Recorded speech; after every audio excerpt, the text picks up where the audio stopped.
So எல்லாருக்கும் வணக்கம். So இந்த ஒரு நிமிஷம் மட்டும் இன்ட்ரடக்ஷன் இருக்கும். இந்த கண்டென்ட் பார்க்கணும்னு நினைக்கிறவங்க ஸ்கிப் பண்ணிக்கலாம். ஸோ என்னோட பேர் வந்து சந்தோஷ்குமார். நான் அரௌண்ட் ஒரு 13 வருஷமா எஸ்ஏபி லைனில் தான் ஒர்க் பண்ணிட்டு இருக்கேன். ஸோ இதில் வந்து இம்ப்ளிமெண்டேஷன் ப்ராஜெக்ட் ஒர்க் பண்ணியிருக்கோம். சப்போர்ட் ப்ராஜெக்ட்ஸ் எல்லாத்துலேயும் ஒர்க் பண்ணியிருக்கோம். ஸோ என்னோட சேர்ந்து என்னோட நண்பர் மசிவுல்லாவும். ஸோ 2 பேர் சேர்ந்து தான் இந்த கண்டென்ட்லாம் ரெடி பண்ணி நாங்கள் ப்ரெசென்ட் பண்ண போகிறோம். அவரும் வந்து கிட்டத்தட்ட ஒரு 10 வருஷத்துக்கு மேலே எஸ்ஏபியில் தான் ஒர்க் பண்ணிட்டு இருக்காரு. ஒரு நல்ல ஒரு எக்ஸ்பீரியன்ஸான பர்சன் தான். ஸோ இதில் ஃபுல்லாகவே நாங்கள் எல்லா மாடலுமே கவர் பண்ணுற மாதிரி தான் இந்த சேனல் இருக்கும். ஸோ மெயின் ஃபோக்கஸ் வந்து இந்த சேனலில் என்னென்னா, இந்த ரியல் வேர்ல்டு எக்ஸாம்பிளை வச்சு தான் ஒவ்வொரு வீடியோவுமே ஒவ்வொரு காணொலியும் நம்ம ரெடி பண்ண போகிறோம். ஸோ இப்போவுமே நாங்கள் ஒரு டாபிக் எடுத்திருக்கோம். SAP overview. எஸ்ஏபி என்னென்ன, ஸோ அதை பற்றி ஒரு ஓவர் வியூ வந்து ஒரு ரியல் வேர்ல்டு எக்ஸாம்பிளை வச்சு தான் நாங்கள் மேக் பண்ணிக்குவோம். ஸோ நம்ம இப்போ அந்த கண்டென்ட்டுக்குள்ளே போகலாம். ஸோ ரியல் வேர்ல்டு எக்ஸாம்பிள்னு சொல்லிட்டு நான் என்ன மீன் பண்ணியிருக்கேன், நான் என்ன எடுத்திருக்கேன்னா, பேங்க்கோட ஆக்டிவிட்டி அங்கே நடக்கிற டிரான்சாக்ஷனும் எஸ்சிபி வச்சும் நான் ரெண்டுமே ஒரு லிங்க் பண்ணியிருக்கேன்.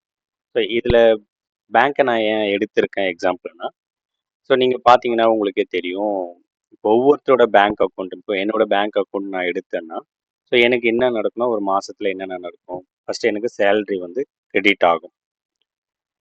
இப்போ என்ன ஆகும்னா, நான் பேங்க் ஸ்டேட்மெண்ட் ஏதோ பார்க்கும்போது, இவ்வளோ கிரெடிட் ஆயிருக்கு அப்படின்னு தெரியும். ஸோ அதுக்கப்புறம் எனக்கு என்ன நடக்கும், நான் ஏதோ லோன் ஏதாவது பே பண்ணணும்னா, நான் இவ்வளோ பே பண்ணியிருக்கேன்னு தெரியும். அப்போ நான் டெய்லி வந்து நான் ஏதாவது டிரான்சாக்ஷன் பண்ணேன்னா, எதனா பொருள் வாங்குறதோ, அதுவுமே அதில் அப்டேட் ஆகும் இல்லையா? ஸோ அது டெய்லி டிரான்சாக்ஷன்ஸ் அப்டேட் ஆகும்.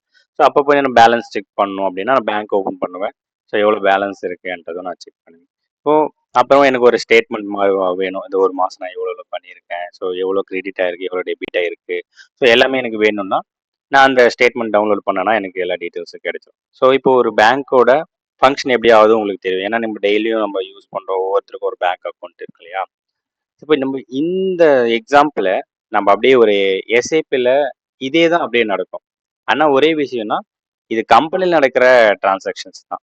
இப்போ எப்படி நம்ம பேங்க்ல ஒரு இண்டிவிஜுவல் பர்சனோடையது டிரான்சாக்ஷன் எப்படி நடக்குதோ, அதே தான் நம்ம வந்து எஸ்ஏபியில் எப்படி நடக்கும்னா, ஒரு எடுத்துக்காட்டாக நம்ம என்ன எடுத்துக்கலாம்னா, கார் மேனுஃபேக்சரிங் கம்பெனி எடுத்துக்கலாம். இப்போ எப்படி நம்ம டிரான்சாக்ஷன் ஒன்று ரெக்கார்ட் ஆகுதோ, அந்த கம்பெனிக்கு சம்பந்தமான விஷயங்கள்ல வந்து அதில் ரெக்கார்ட் ஆகிட்டு இருக்கும். எக்ஸாம்பிள் நான் ஒரு கார் கம்பெனி எடுத்திருக்கேன். ஸோ அதில் என்னன்னா, இப்போ ஒரு கார் கம்பெனின்னா ஒரு காருக்கு தேவையான பொருட்கள்லாம் இருக்கு இல்லையா? எடுத்துக்காட்டாக நான் சொல்லணும்னா, bolt, nut, washer, tyre, wheels, அதுக்கு தேவையான ஒரு காருக்கு என்னென்ன நம்ம வாங்கி அது அசெம்பிள் பண்ணுமோ அது எல்லா பொருட்களும் வாங்குறது. ஸோ இதுவுமே எஸ்ஏபியில் அப்டேட் ஆகும். ஸோ இவ்வளோ பொருள் வாங்கணும், இவ்வளோ பொருள் ஆர்டர் கொடுத்துருக்கோம். அப்புறம் நம்ம வாங்கிட்டு நம்ம என்ன பண்ணுவோம், ஒரு போல்டு எடுத்துன்னு போயிட்டு கார்ல ஃபிக்ஸ் பண்ணுவோம், டயர் ஃபிக்ஸ் பண்ணுவோம். ஸோ அதை நம்ம யூஸ் பண்ணிட்டோம் இல்லையா? யூஸ் பண்ணிட்டோம்னு சொல்லிட்டு ஏசிபில நம்ம அப்படியே அப்டேட் பண்ணுவோம். ஸோ அதுவுமே ரெக்கார்ட் ஆகும். ஸோ அதுக்கப்புறம் நம்ம காரை வந்து தயாரிச்சுட்டு நம்ம விற்கிறோம் இல்லையா? இந்த ஒரு காரை போயிட்டு சேல்ஸ் பண்ணுவோம். ஸோ அதுவுமே ஏசிபில அப்டேட் ஆகும். ஸோ அதே மாதிரி நம்ம ஒரு பொருள் வாங்கணும் இல்லையா? அவங்களுக்கு நம்ம காசு கொடுக்கணும் இல்லையா? அதை பர்ச்சேஸ் அவுட்ஸ்டாண்டிங் அந்த வெண்டாருக்கு நம்ம கொடுக்க வேண்டியது, அந்த அமௌண்ட் எவ்வளோன்னு பார்க்கலாம். அதே மாதிரி நம்ம கஸ்டமருக்கு விற்றோம் இல்லையா அந்த காரை, அவங்க கிட்ட நம்மளுக்கு எவ்வளவு வர வேண்டியது இருக்கு, வரவு எவ்வளவு இருக்கு அப்படின்றத நம்ம தெரிஞ்சுக்கலாம். அதே மாதிரி அந்த கம்பெனியில் வேலை செய்யற பணியாட்கள்லாம் இருக்காங்க இல்லையா? அவங்களுக்கு எவ்வளவு ஊதியம் தரணும், சேலரிஸ் எல்லாம் எவ்வளவு தரணும். ஸோ ஒருவேளை அந்த பர்டிகுலர் எம்ப்ளாயிஸ்க்கு வந்து அவங்க ஏதோ கம்பெனிலேருந்து லோன் கொடுத்துருப்பாங்க. ஸோ அவங்க அந்த எம்ப்ளாயி இவ்வளோ லோன் அவர்கிட்ட இருந்திருக்கு, மாசம் மாசம் அவர்கிட்ட இவ்வளோ பிடிக்கணும். ஸோ அந்த மாதிரி டீட்டெயில்ஸ் எல்லாமே இதில் இருக்கும். ஸோ அதுக்கப்புறம் ரிப்போர்ட்ஸ் மாதிரி பண்ணோம், ஒரு ப்ராஃபிட் அண்ட் லாஸோ சரி, நம்ம எவ்வளோ டிரான்சாக்ஷன் பண்ணியிருக்கோம், அப்போ எவ்வளோ நம்மக்கிட்ட இப்போ ஸ்டாக் இருக்கு. ஸோ அந்த மாதிரி ஒரு கம்ப்ளீட்டான ஒரு இன்ஃபர்மேஷன் எஸ்ஏபிலேருந்து நமக்கு கிடைக்கும். ஸோ இப்போ உங்களுக்கு ஓரளவுக்கு புரிஞ்சிருக்கும்னு நினைக்கிறேன். ஸோ நம்ம ஒரு ரியல் டைம் ஒரு பேங்க்ல நடக்கிற அதே ஆக்டிவிட்டி தான். ஸோ ஒரு எஸ்ஏபிலையும் அதே தான் நடக்குது.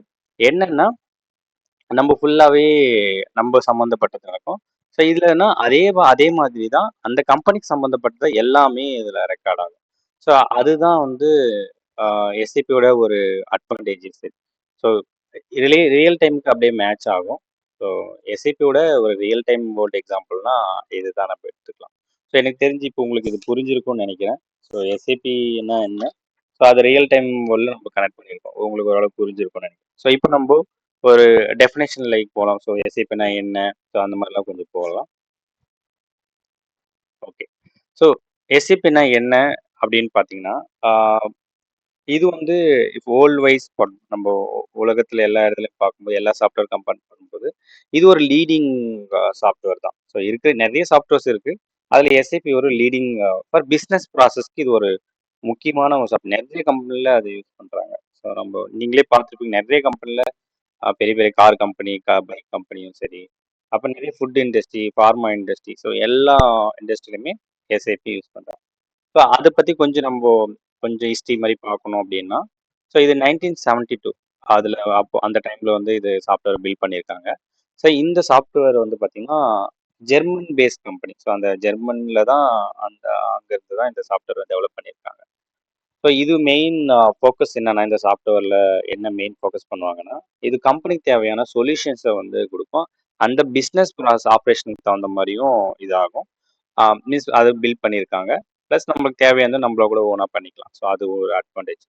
ப்ளஸ் வந்து கஸ்டமர் ரிலேஷன்ஷிப். ஸோ இது எல்லாமே இது வந்து ஒரு கம்ப்ளீட் பேக்கேஜாக கவர் ஆகிருக்கும். ஸோ அதனால வேர்ல்டு வைல ஒரு லீடிங் சாஃப்ட்வேராக இருக்கு.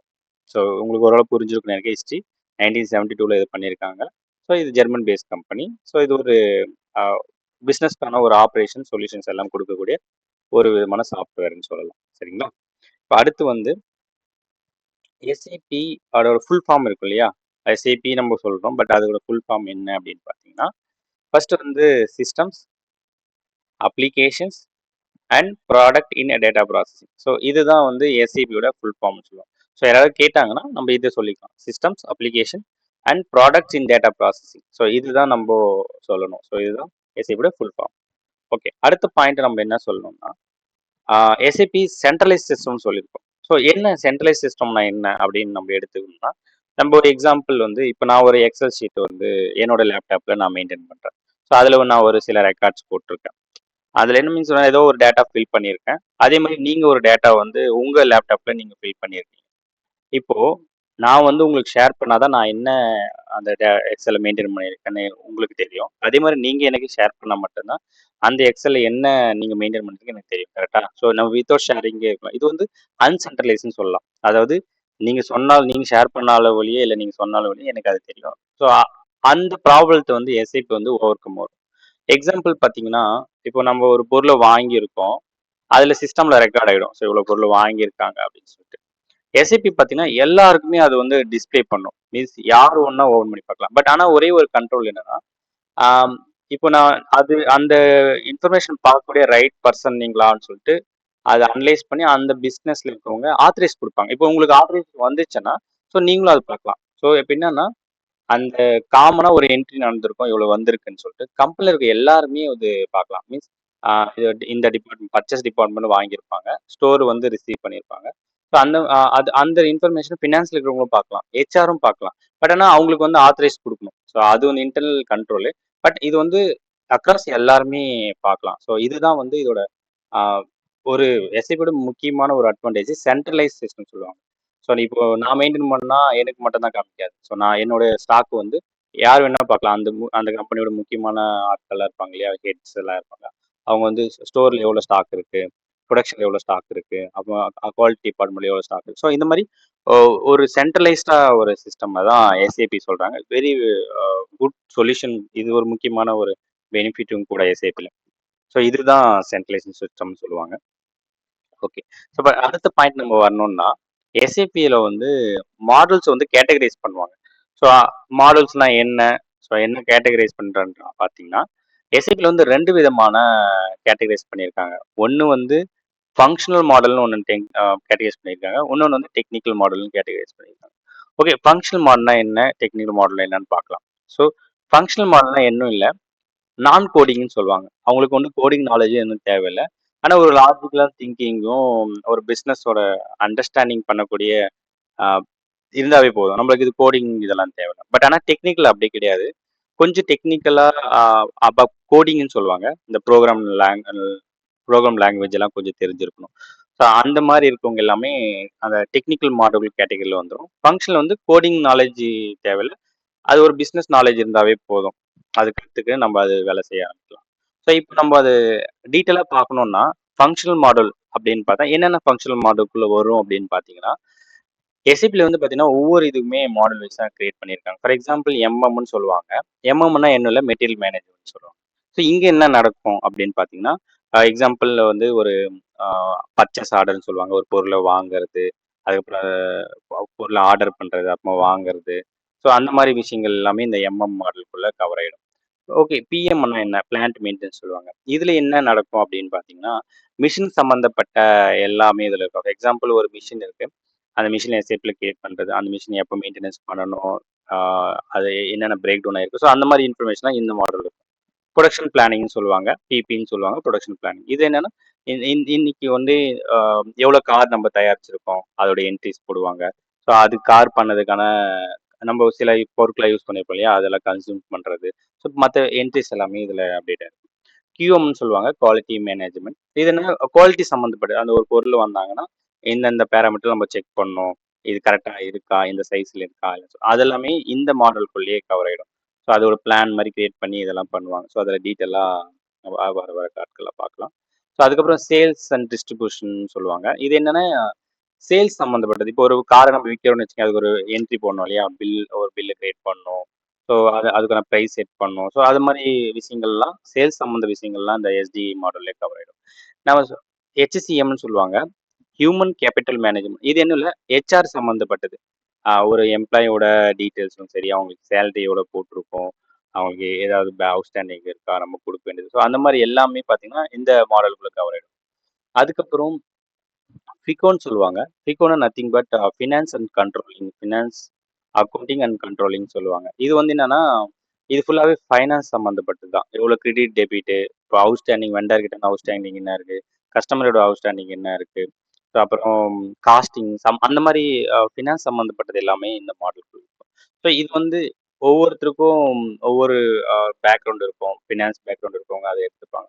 ஸோ இந்த மாதிரியான மாடல்ஸ் தான் இருக்குது. ஸோ இதில் வந்து கோடிங் நாலேஜ் தேவையில்ல, பிஸ்னஸ் நாலேஜ் தான் போதும். அடுத்து நம்ம டெக்னிக்கல் மாடலில் வந்தீங்கன்னா, இது கம்பல்சரி நம்ம வந்து கோடிங் நாலேஜ் கொஞ்சம் இருந்து ஆகணும். அது இருந்துச்சுன்னா இந்த மாடல்ஸ் எல்லாம் யூஸ் பண்ணலாம். ஃபார் எக்ஸாம்பிள் வந்து அபாப்னு சொல்லுவாங்க. இதோட ஃபுல் ஃபார்ம் வந்து அட்வான்ஸ் பிஸ்னஸ் அப்ளிகேஷன் ப்ரோக்ராமிங் சொல்லுவாங்க. ஸோ இங்கே என்ன நடக்கும்னா, நமக்கு தேவையான விஷயங்களை நம்மளே ஓனாக கிரியேட் பண்ணுறதும் சரி, ப்ரோக்ராமிங் சம்மந்தப்பட்டது எல்லாமே இதில் தான் பண்ணுவாங்க. இப்போ எஸ்ஏபி வந்து இந்த இதில் தான் ரன் ஆகும். அபாப்ன்ற ஒரு ப்ரோக்ராமிங் லாங்குவேஜில் தான் ஒர்க் ஆகும். ஸோ இப்போ அடுத்துல நம்ம பார்க்கணும் அப்படின்னா, பேசிஸ்ன்னு சொல்லுவாங்க. பேசிஸ்னா பேசிக்காக இதில் என்ன நடக்கும் அப்படின்னு பார்த்தீங்கன்னா, சர்வர் ரிலேட்டட் சம்மந்தப்பட்டதாக எஸ்ஏபியோட சர்வர் சம்மந்தப்பட்டதும் சரி, ஒரு எம்ப்ளாயி, ஒரு யூசர் ஐடி, அதை நம்ம எஸ்ஏபி யூஸ் பண்ணுறது ஒரு யூசர் ஐடி தேவை இல்லையா, ஸோ அந்த யூசர் ஐடி, அவங்களுக்கான ரோல்ஸ், அவங்களுக்கு ஆத்தரைசேஷன் கொடுக்குறது, இவங்கெல்லாம் இதை யூஸ் பண்ணலாம், இவங்கெல்லாம் யூஸ் பண்ணக்கூடாது. ஸோ அந்த மாதிரி, ஸோ அந்த மாதிரி சர்வர் சம்மந்தப்பட்ட விஷயங்கள் எல்லாமே இந்த டெக்னிக்கல் மாடலுக்குள்ளேயே எல்லாமே கவர் பண்ணியிருப்பாங்க. ஸோ இதுதான் வந்து technical model, function model. Function model நான் வந்து நான் இங்கே ஜென்ரலாக இவங்க இப்போ கம்பெனிஸ் யூஸ் பண்ணுறது தான் போட்டிருக்கேன். பட் இது இல்லாமல் நிறைய மாடல்ஸ் எல்லாம் இருக்கு. எக்ஸாம்பிள் வந்து ஃபங்க்ஷனல் மாடலில் பிஎஸ்ன்னு சொல்லுவாங்க, ப்ராஜெக்ட் சிஸ்டம் சொல்லுவாங்க. அது வந்து ப்ராஜெக்ட் சம்மந்தப்பட்டது எல்லாமே இருக்கும். ஸோ அதில் நிறைய இருக்கு. பட் மேஜராக எல்லா கம்பெனிலுமே யூஸ் பண்ணுறது இந்த மாடல்ஸ்லாம் கொஞ்சம் யூஸ் பண்ணுவாங்க. தேவைன்னா அந்த கம்பெனிக்கு தேவையான அவங்க அந்த மாடல்ஸ் வந்து பர்ச்சேஸ் பண்ணிப்பாங்க. ஸோ இதுதான் வந்து எஸ்ஏபியில் ஒரு விதமான ஓவர்வியூ. ஓகே. அடுத்து நம்ம பார்க்கணும்னா, இது மேபி நிறைய பேர் இது இது கேள்விப்பட்டிருப்பீங்க. ஃபார் எக்ஸாம்பிள் ஒரு இன்ஸ்டியூட்லாம் சொல்லுவாங்க, எஸ்ஏபி வந்து நீங்கள் சாப்ன்னு சொல்லக்கூடாது, எஸ்ஏபின்னு தான் சொல்லணும் அப்படின்னு சொல்லுவாங்க. அதுக்குமே அவங்களே ஒரு மீனிங்லாம் கூட சொல்லுவாங்க. சாப்ன்னு சொன்னீங்கன்னா, அது இது சாஃப்ட்வேர் வந்து ஜெர்மன் சாஃப்ட்வேர் இல்லையா, ஸோ சாப்ன்னு சொன்னால் அது வந்து ஜெர்மன் லாங்குவேஜில் பிக்குன்னு சொல்லுவாங்க, பன்னின்னு அர்த்தம் அப்படின்னு சொல்லுவாங்க. நானும் அந்த அண்டர்ஸ்டாண்டிங் தான் ஆரம்ப கட்டத்திலலாம் இருந்தேன். அதுக்கப்புறம் நம்ம அதில் சர்ச் பண்ணும்போது தான் தெரியும், அந்த மாதிரி ஒரு மீனிங்கே இல்லை. இப்போ ஜெர்மனில் போயிட்டு நான் அந்த டிரான்ஸ்லேட் பண்ணி பார்க்கும்போது பிக்குன்னு போட்டால் ஜெர்மனில் வந்து டிஃப்ரெண்ட்டான நேம் தான் வருது. சாப்புன்னு சொன்னால் பிக்குன்ற மீனிங் எதுவும் இது வரைக்கும் யாரும் ப்ரூஃபும் பண்ணல. அந்த மாதிரி இல்லை, இதுவுமே ஜெர்மனில் இல்லை.